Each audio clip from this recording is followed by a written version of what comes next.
Yo, I want to talk about my top 8 Magic the Gathering mana rocks ranked into tiers. That's right, in this video we're going to rank them in order and then put them into tiers. It's both kinds of list. And stick around, because I think you'll find a few cards that make the cut that might surprise you. But before jumping into that, let's have a look at our Honourable Mentions. Both the Wilds of Eldraine newcomer, the Iron Crag, and the War of the Spark contender, Mana Geode, are worth talking about, but aren't quite enough to make this list. The Iron Crag is a very reasonable 2-cost legendary artifact that taps for colourless and becomes a legendary equipment named Everflame Hero's Legacy whenever you play a legendary creature. As an equipment, it loses its ability to tap for mana, but gains an equip cost of 3 and the text equipped creature gets +3/+3. Maybe if the card was a little bit older, it would have made the list, but as it stands, it's just not been around long enough to have been really tried and tested in terms of quality and playability. Mana Geode, on the other hand, is a 3-cost artifact that taps for mana of any colour, and lets you scry one when it enters the battlefield. That scry ability and the fact that it taps for any colour, and not just colourless, means that this mana rock finds a home in many decks. But its conservative cost of 3 in comparison to the more aggressive cost of 2 that many of this card's counterparts have is what hold it back from making an appearance on this list. Before we move on though, I must say, gorgeous artwork, look at that. That is beautiful. Number 8. The old classic, Mind Stone. It's a 2-mana artifact first printed all the way back in Weatherlight. You can tap it to add colourless mana, or spend one, tap it and sacrifice it to draw a card. Simple, clean, and versatile enough to become a staple in most formats it's legal in. But where does it rank on our tier list? Well... Wait, hang on. That's the same tier list from the last video, the egg video. Do I not get a fresh tier list? I mean, what am I ranking Mind Stone on how good of an egg it is? Can you at least shrink the previous cards down? They're not going to fit otherwise. Thank you. So, back to Mind Stone. Well, I mean, I guess you can crack it open to draw a card. That's kind of egg-like, but it's a rock, or a stone. So G for garbage egg? It's not an egg, this is silly. Number 7.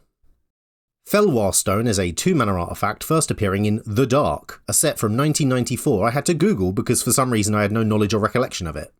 It was about the end of the Brothers' War apparently.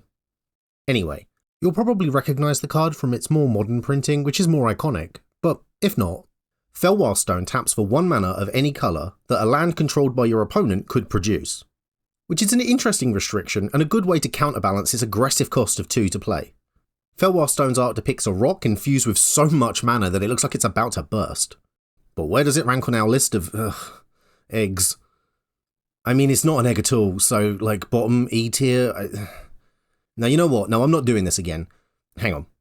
Good egg definition. Okay, here's the top result. A good egg is a nice person. Good egg is a friendly, old-fashioned way to talk about a good guy or kind person. When you call your next door neighbour, spelled without the U, a good egg, it's clear that you are fond of her. Okay, so a good egg is someone kind that I'm fond of. Right. I can work with that. That's how I'm going to rank these from now on. No more silliness, let's get serious about these mana rocks. Number 6. Axgard Braggart is a 4-mana 3/3 dwarf warrior creature from Kaldheim. And just like Fellwar Stone before it, goddamn look at how much mana is in that rock. It's got all glowing runes and stuff. Now the downside to this card is that mechanically it's the dwarf being represented and not the mana rock itself, so it's not coming in at any higher on our list. But on the bright side, that dwarf looks like a good guy. He's hanging out with his friends. In the flavour text he's joking about how far he can toss people. So when it comes to our tier list, I ask myself, is Axgard Braggart a good guy? Am I fond of him? Is he a good egg? And I say yes. If he's not S rank, then I don't know who is. Number 5. Graven Lore is a 5-mana instant with the Snow subtype. Just like Axgard Braggart, this card is also from Kaldheim. You can see from the art that the mana has been infused into the rocks, but unlike Axgard Braggart, it is actually the mana rocks represented in the card's mechanics of scrying and drawing cards. And the flavour text reads, "The runes glow beneath the snow," bearing memories of a time when the old gods ruled the realms. But is Graven Lore a good egg? Would I want to hang out with these rocks?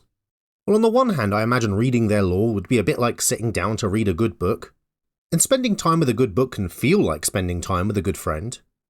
But on the other hand, to read this lore, I would have to read it in the snow. So no, not quite enough for S rank, but G tier for good egg. Number 4.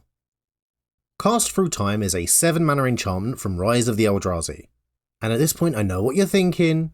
You're thinking, Reg, you clearly don't know what a mana rock is. But I assure you, this spell would not be possible without those tiny little stones that he's throwing. Yeah, I hear you, I still don't understand. But it doesn't matter how small those stones may be, it still counts as a rock. Mind Stone and Felwar Stone are still mana rocks, aren't they?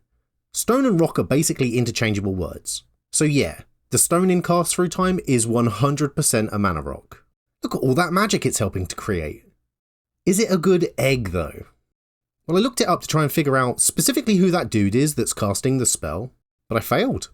So if he's that keen on keeping his identity secret, I worry that he's got something to hide. So probably not a good egg. I don't trust him, G rank for garbage egg. Number 3.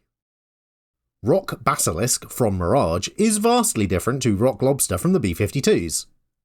And I wish I could look you in the eye and tell you that's the last time I'll make that joke, but I would be lying to both of us. Rock Basilisk is a 6 mana 4/5 with extreme Death Touch.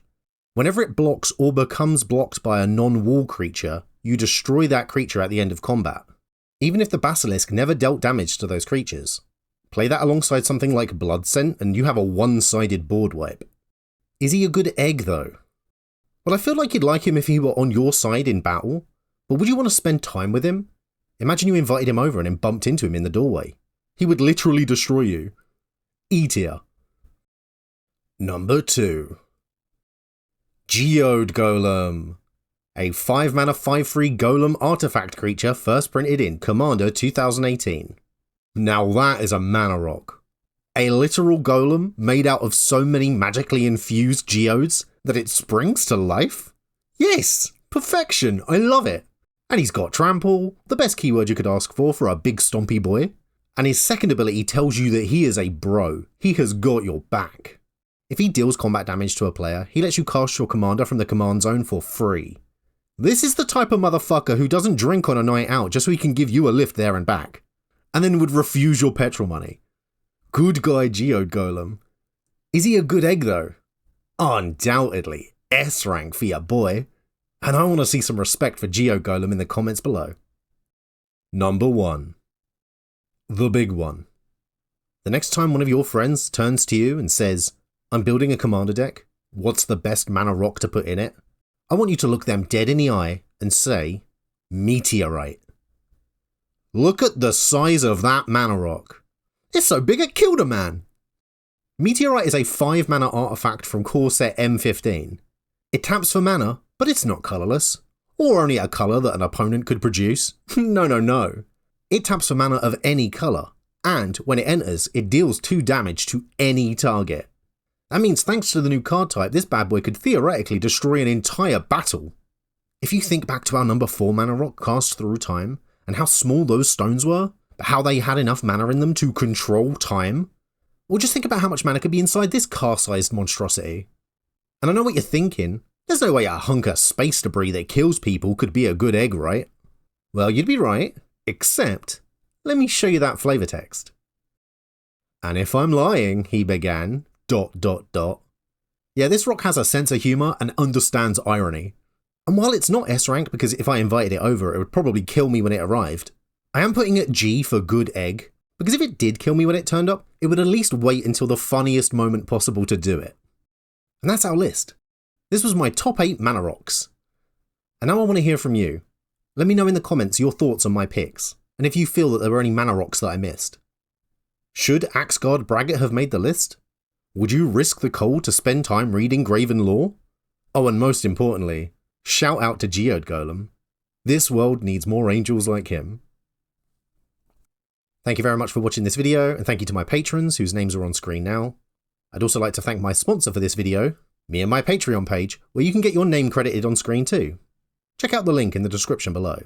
Hit the like button, leave a comment, install an ad block, and most importantly subscribe and share this video with a friend. Hit the notification bell and do all those things the algorithm loves.